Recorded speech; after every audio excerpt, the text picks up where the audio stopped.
we've gone a bit freestyle this week. We left Santiago on Monday night. Took a night bus, one of our famous night buses, to a place called Osorno, about 10 hours south of Santiago. And the countryside's changed really dramatically from kind of very dry around Santiago to very green from Osorno down to where we are now, a place called Castro on the island of Chiloé. But from Osorno, we went a bit freestyle. We thought we want to go across the west coast, let's go and have a look there. It was shut. And wet. Yeah, we started off wet. A bit like Devon, very pretty, but not a lot going on. And so we stayed there for a day and thought, nah, I need to go back somewhere else.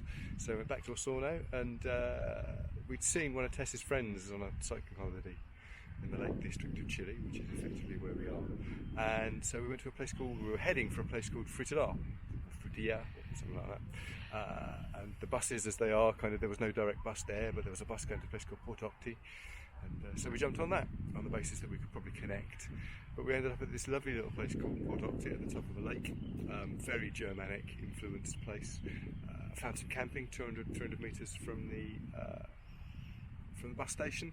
And I think if Carlsberg did campsites, it was one of them. It was lovely, wasn't it? It was lovely. It was right on the water, and nice little pitches, and yeah, we settled in quite nicely.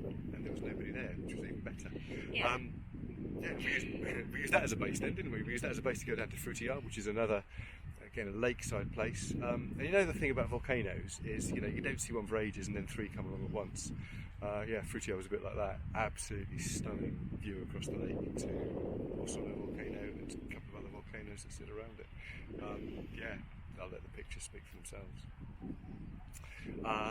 And then a couple of days in Port Octi, and then we've come south now to the island of Chiloé, which has got a load of churches apparently. We'll do another video on that. But we've got a few days before we get the ferry south to Patagonia.